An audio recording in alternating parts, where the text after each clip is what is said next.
Hi everyone, it's Jen here. I have a couple of different exercises for those of you who like to brave the winter and are maybe starting out with snowboarding or skiing.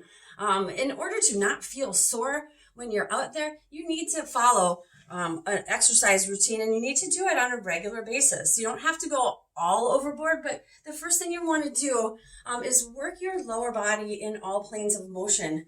So the first thing we want to do is maybe line ourselves up for a set of squats.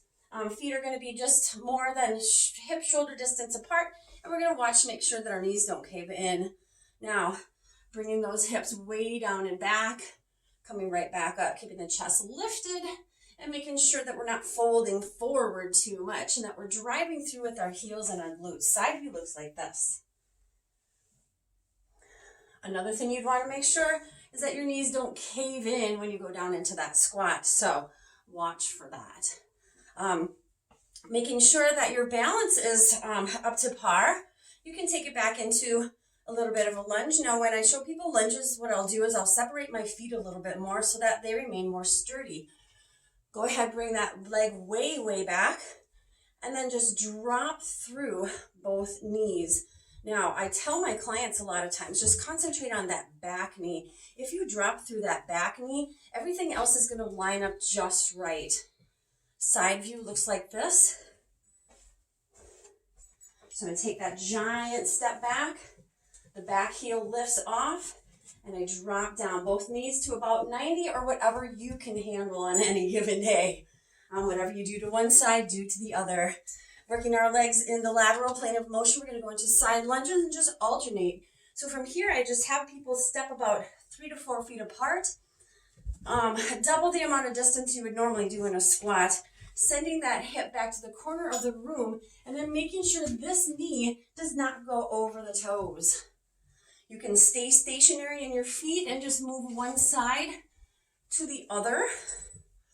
Or for a little bit more of a challenge, you can step together in the middle and then just alternate sides. That requires just a little bit more push off, which is probably a good thing. Now, in order to increase core strength for sports such as skiing and snowboarding, where you do a lot of lateral twisting and getting up and off the ground, some of the best things that we can do are push-ups. Push-ups are an amazing way to strengthen through the core and the upper body. This particular version of push-ups, we want our elbows to be driving back while we work here. This way, we're going to get a little bit more tricep engagement. Now, keep your core really tight. Make sure that your back is not bowing or arching up. If this is too much for you, feel free to drop to the knees and maybe get a little bit more depth. Okay? The next thing you want to do to improve your performance on the snow would be a bicycle crunch. A lot of times when you're on that snowboard, you're going to be making this kind of movement anyway, so we might as well turn it into an exercise. Keeping those elbows really nice and wide, dropping our low spine, dropping our low spine into the mat. One leg at a time, we're going to lift one shoulder off, lift and twist toward that knee, keeping your elbows wide so that your chest stays open. 8 to 10 of these per side, 2 to 3 rounds on each of these exercises.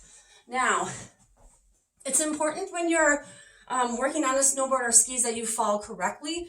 A lot of injuries happen because people fall in weird ways. So if you know that you're going to fall, or you just don't feel on balance, bend your knees, bend your arms, tuck your head, and then just fall backwards. I promise it's okay to fall. Just get right back up again, okay? These exercises should help you with your snowboarding performance.